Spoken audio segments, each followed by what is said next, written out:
This is AP Calculus Self-Check 7.2 Solutions. So here we go. So we have a particle moving on this x-axis. There's our velocity. We need to find the acceleration at time equals 3. So the way that I do that is, so this is part A.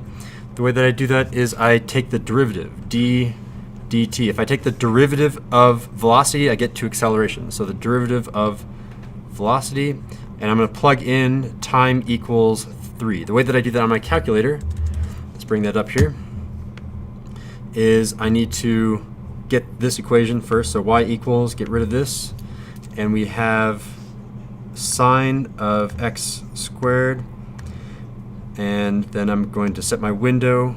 My window is between 0 and this is going to be the square root of 5 pi, 5 second pi. Did everyone find the pi button? Yes? Yeah. Perfect. And then zoom 0.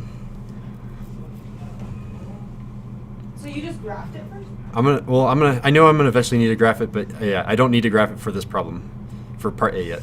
So for part A, the way that I do that, now that I have my y entered, is I take the derivative. So math 8 is the derivative, and I'm taking the derivative of my y1, and that's going to be with respect to x, and that's plugging in 3, and you should get negative 5.467. So this is equal to... So you just do it with plugging in 3, because you're not, because it's just in one location, you're not going from 0 to... Right. Oh. And you're not taking the integral also. Integral goes backwards. We need to go to acceleration. So the derivative of velocity gives us acceleration. Are we all clear on how to get to acceleration from velocity? Yeah. Are we all clear on the calculator? Yeah. All right. Wait, you didn't? Why did you just do x comma 3 instead of x comma 0 comma? So when I take the derivative, I'm only plugging in one number for a derivative, always. Whenever I'm taking integral, I'm always plugging in two things. I need a range for an integral. Oh, okay. Okay, So the only thing I didn't know was that I plugged in 0 comma 3, but it should have just been 3. so for part B, I need to find the total distance traveled from 0 to 3. Total distance traveled, that is the integral. 0 to 3, and that's just kind of our definition. And total distance, I need to do absolute value of velocity. So velocity with respect to time, dt. And how do I do that on the calculator? So I need to go to math 9. I'm taking the integral between 0 and 3, so of our y1 with respect to x between 0 and 3. Again, you can do this in terms of the graph also. This. Oh, I just realized that too. Oh. I'll give you a point, yes. Get your extra credit tracker out. Yeah, it should have been. So here's our little trick. If I need to go back to the previous line, I go second enter. And then if I want to add new stuff without going over the old stuff, I do second delete to insert. Then I'm going to go math, right, enter. That's going to be absolute value of y1. I'm still in as soon as I hit right, I get out of insert modes. I have to do second delete again to do insert. And then I do my parentheses here. Now that I have absolute value of y1 and all of this entered, I can hit enter, and this will take a while to do because it's taking the absolute value of every single coordinate. So I think I messed up because I put the absolute value on the outside, like absolute value function. I don't know if it would still work. It will not work because what you're doing is you'll get a value out of this. I'll show you why it doesn't work in just a sec. You'll get a value out of it and then apply the absolute value. What you need to do is individually apply the absolute value. So the correct answer is 1.702. Don't you have to divide by 3? You don't have to divide by 3 because you're not looking for average velocity. You're looking for total distance. Wait, Everything's just jumping. So- the function, it's math 9 again, right? Math 9 to get to integral, yes. So Rosalie, the reason that you can't just do the absolute value after everything is because all of these negative areas down here are going to be added up, and then you'll get some number, and then you'll take the absolute value of that number. What we want to do is we want to add each of these up individually as if these bottom ones were positive. So that's why the absolute value needs to be first. Perfect. Okay, so that was part B. Let's go to part C. Find the position. Position. So position again is start plus change equals end. And we don't know what time we're at. Oh, we do know what time we're at. We're at time equals 3, so we'll do our time here. So time is equal to 3 on our table. And at time 3, where's our start? At start, we are at 5. It says our start is 5 right here.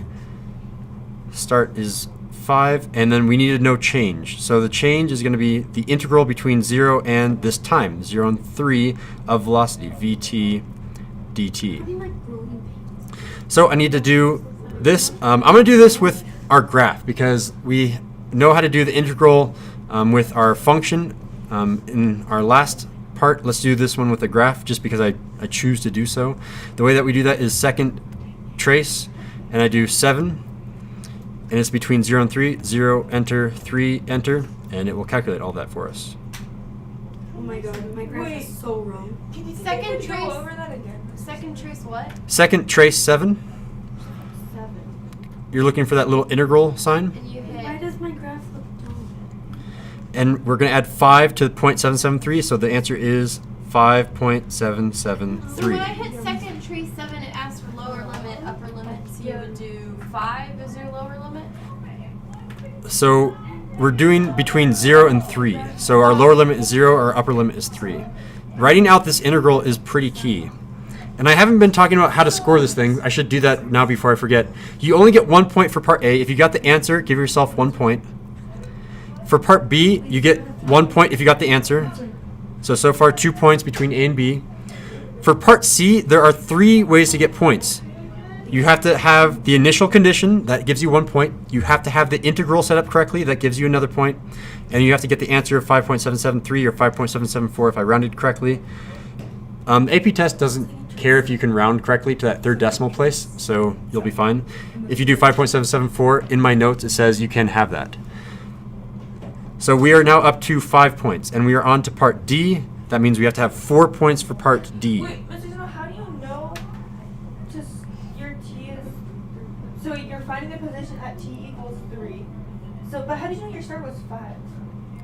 So how did I know that my start was 5? It's because it tells me right here at x0, at time equals 0, the position, which is x, is 5, right here.